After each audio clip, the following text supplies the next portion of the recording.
So there we are, we're into the tin and I can smell it. Oh, can I smell it? And this is the sort of thing, if you've got a good sample, not too dry, it's quite glistening and wet, like it.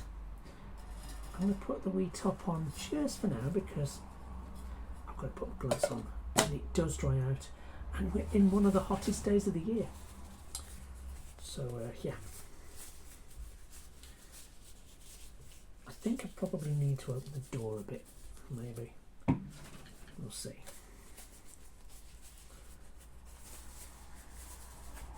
Okay, putting on the gloves. If you're susceptible, make sure you always put on gloves. Get your mobile phone right out the way, and any other tech you want to protect. Get all your desk clear. Okay, so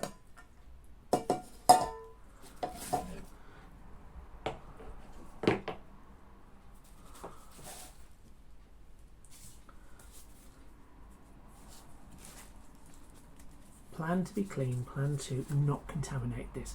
You don't want to end up accidentally scooping catalyst into the whole pot, because then of course it'll all kick off and you'll lose your product. Don't do that. It's nice and squidgy, and you can pop a little bit of that on there. And pop that lid back on.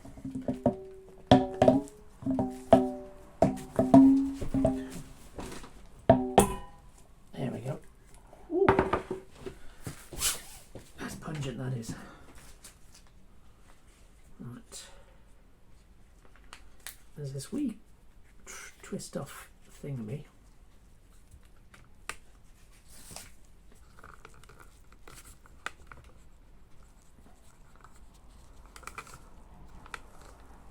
There we go.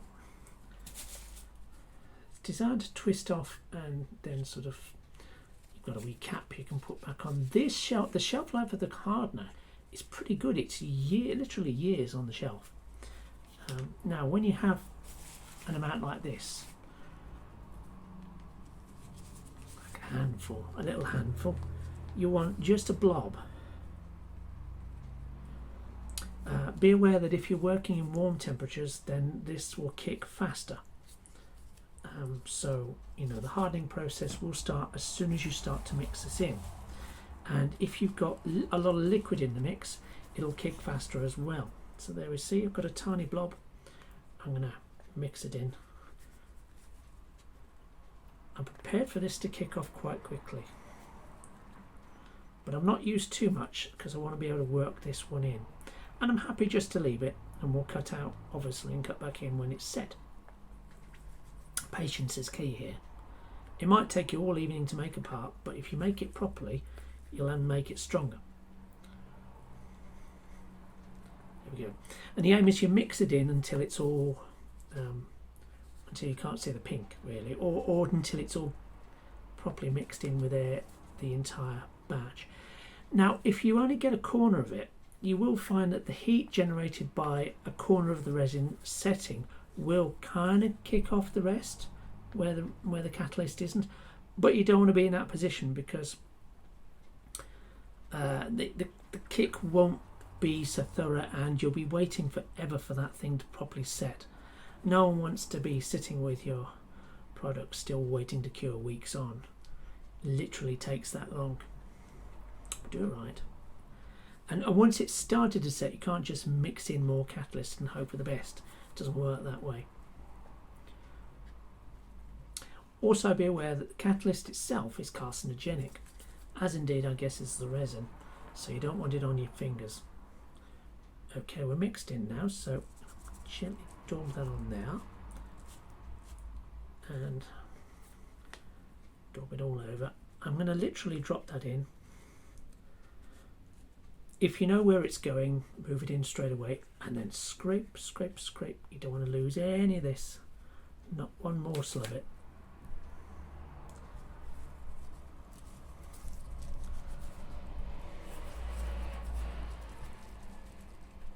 Professionals, of course, would be quicker at this, but I'm slowing down a bit.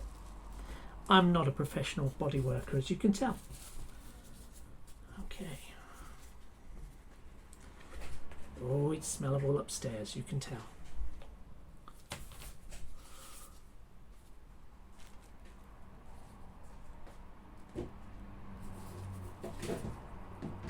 Right. So I'm going to smush it in here. And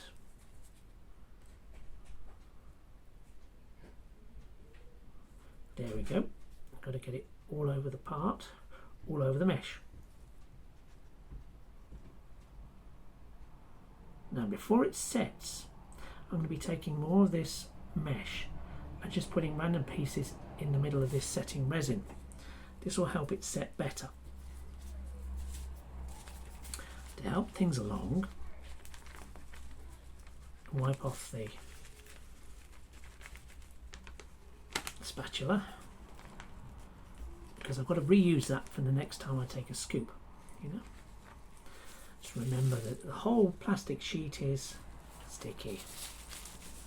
Of course, once it sets up, once it cures, you can peel that off all the things you've used, spatula included. Right. With gloved hands still, and utmost good care,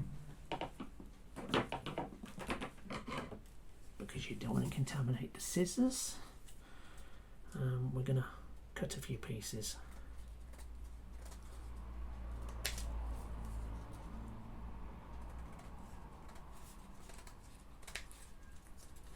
Lay that in there.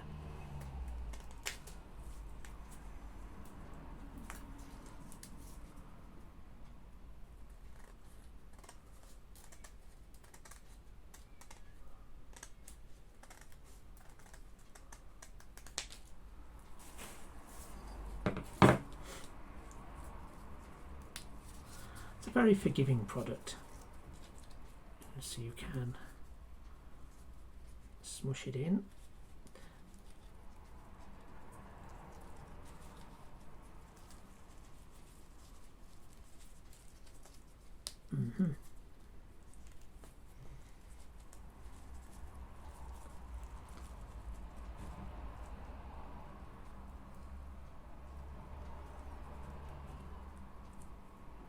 Trying, yes, I am very trying. I'm trying not to get my fingers too heavily in this, because once the gloves get spoogey, that's it. I'll have to change them. And okay, I'm just going to fold this over.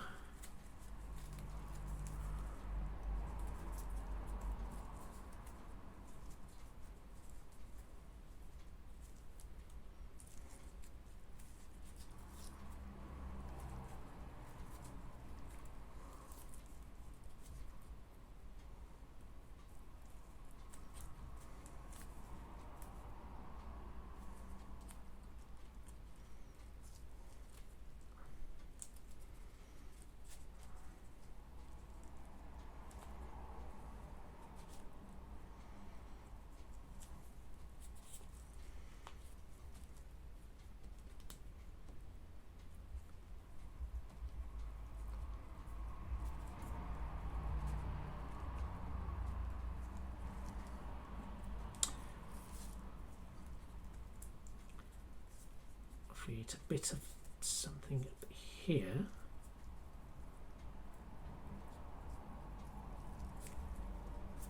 Actually,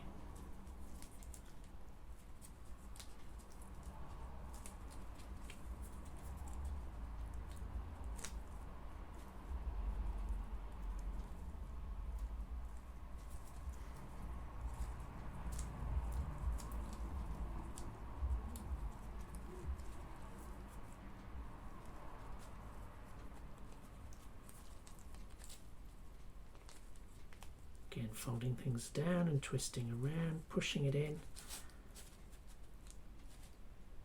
I'm hoping it all stays contained and doesn't get on the table. Otherwise I'm going to have to sand it off. Yeah. Don't work on or near anything too precious. That's my advice.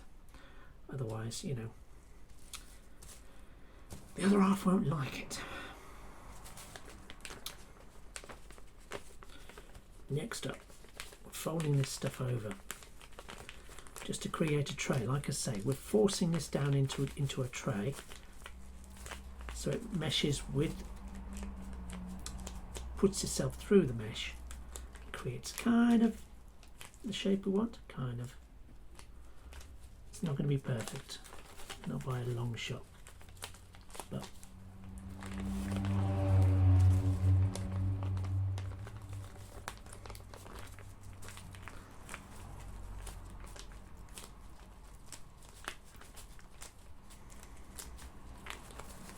now once you've got, in this case, a tray, you can start pushing things down.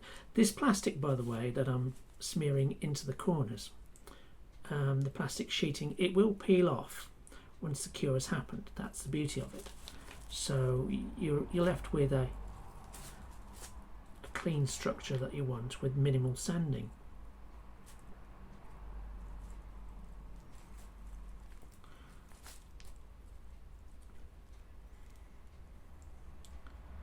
The more you work with this, the more you start to feel the different stages of the cure. It goes stickier as the cure progresses. Then it goes warm. Now when it starts to go warm, you know you're not far off cured. That doesn't mean to say it won't still be sticky, but it's the point when it really starts to take shape and make its bonds when it's getting warm. So this bit,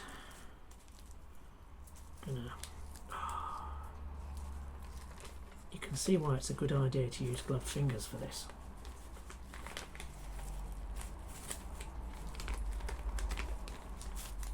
A right old mess, isn't it? Right, but there we go.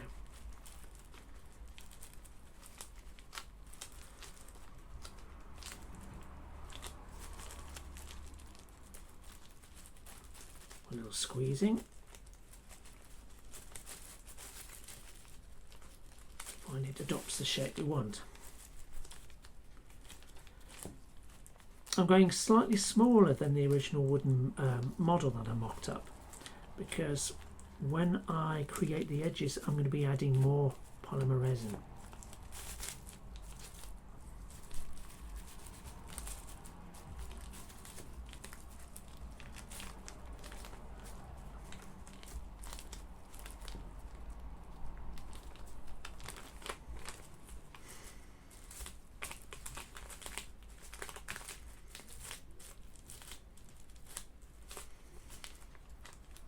Okay, now she's starting to set up. If I'd added more resin, I'd have been set up even sooner. You can tell because the stickiness is dropping away as it starts to cure. Sometimes you won't get enough catalyst to make it warm, but it's still going to set. It doesn't necessarily need heat. In fact, you can do this in really, really cold weather if the car's out in snow. It still works. Okay.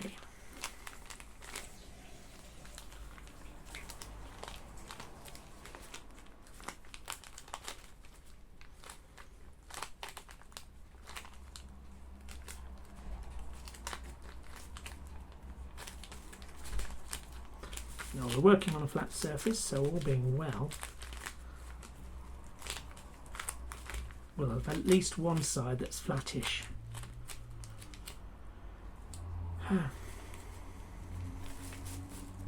See what I mean? That side's flattish, isn't it? And we've got, you can smooth out the ripples if you like.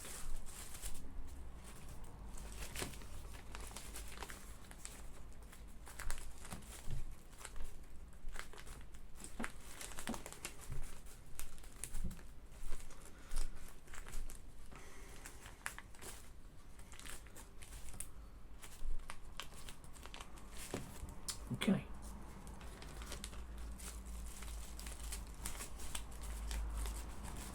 Now I've got to let this set a little while and open the door a bit and air this room out just a smidgen, otherwise that smell's going to permeate the whole house.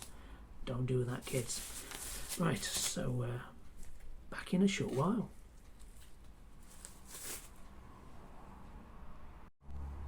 Okay, so some time has passed, and it's actually set up now. So somewhat, it's not completely. I mean, it'll still carry on overnight. Sometimes these things take up well even a week to properly set up. So I'll be careful how I stress this. But you can peel off the plastic bag,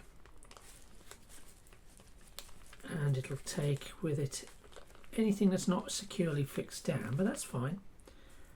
And what we're going to do is we're going to remove that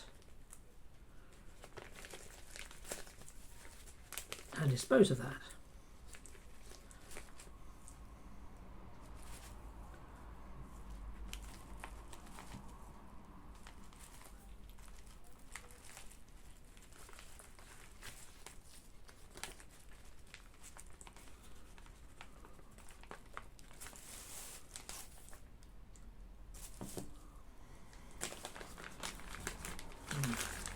So this is quite nicely flammable, and I would really recommend burning it, getting rid of it that way, because you don't want it getting stuck on any animals.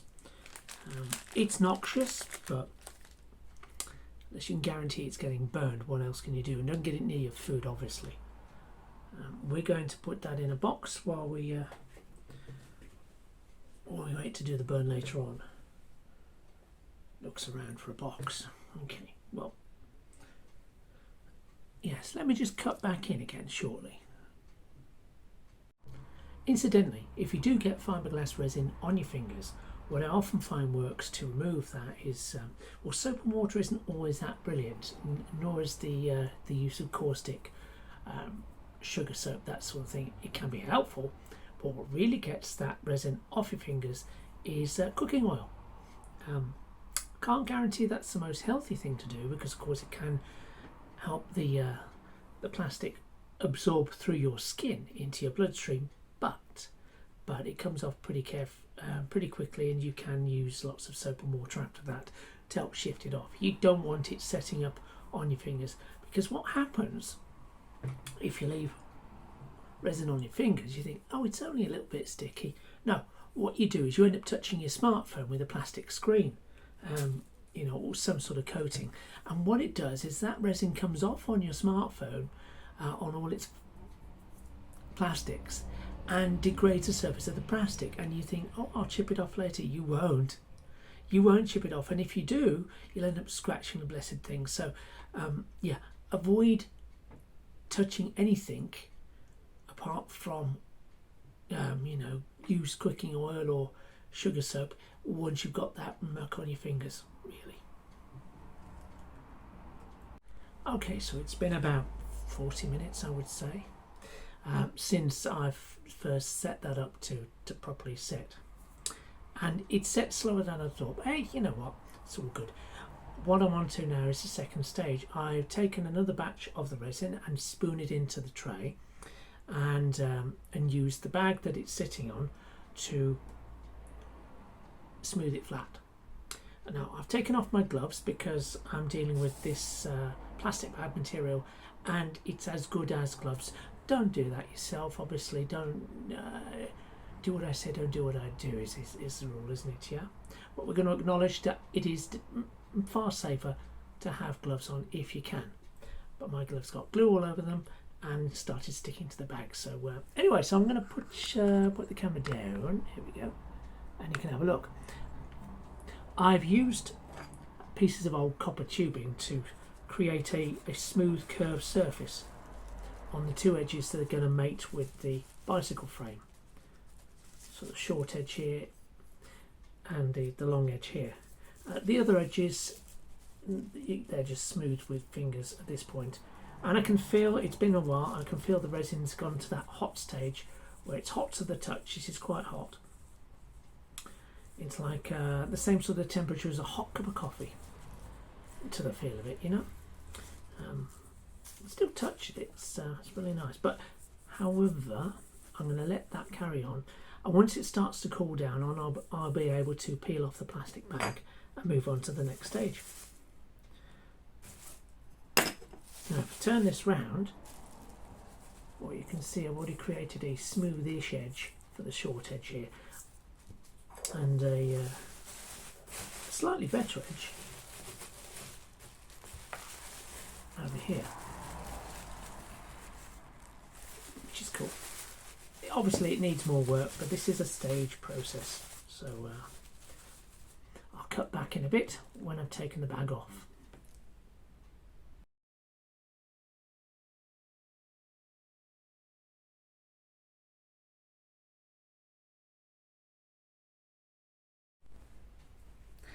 Well, it's the morning after the night before, so to speak. That last video was done in the dead of night, and it wasn't long after that video when I thought I was going to leave it 10 minutes to set, and I just probably fell asleep. So, morning time now, and I decided not to bore you with the next stage, but the next stage was to turn it over and create the back panel, which is this larger flat plate, and I made that with more wire mesh and laid it down in the right shape and applied the glass.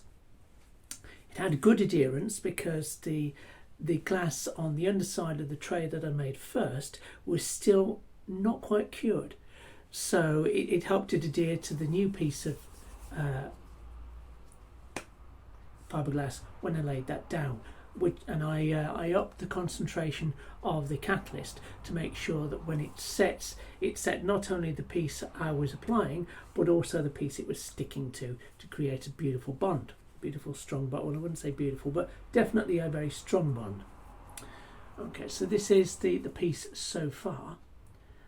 As you can tell, it's a bit hand formed, and there are quite a few parts that still need to be added to and reworked, but it fits on the frame. And I've taken some time, by the way. It doesn't come out the wrapper looking like that unless you're very, very lucky. When you peel off the plastic, it's kind of tacky, and what I tend to do is I get the fine grit sandpaper, your choice of grit of course, and you sand it until you get a smoother, tack-free finish. And it also helps you take off the sharp edges, because there will be some sharp edges. We've got some more work to go on that, as you can tell. I could do with that being trimmed all the way down. You know, so it's a nice clean cut. But we'll leave it for now because I might add to it. Let me turn it round so you can see it on the frame. There we go. So here's the frame, of course. And here's how this back plate is designed to mount. And so I've got to put some more filler in here and possibly some down on the back here just to make sure it lines up properly.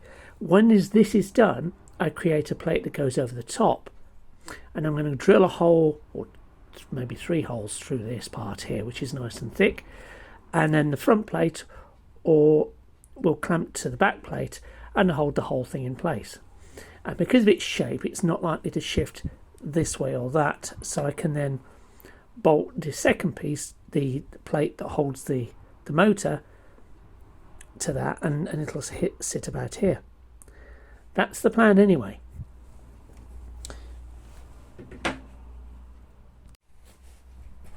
So what we've got here is the completed back plate. Now I've covered it up with tape, which is disappointing, I guess, from you guys' point of view, but I've got to cover it with tape to protect it in case it gets some glue on it from the next part of the build, which is to create the front plate. And the front plate goes over the top, and there'll be bolts through, of course, to bolt it down. Now this process is going to be slightly messy, so I want the tape on there to protect it from the glue that's going to make this from the fiberglass resin. Yeah, so I'll cut back shortly when I've done that.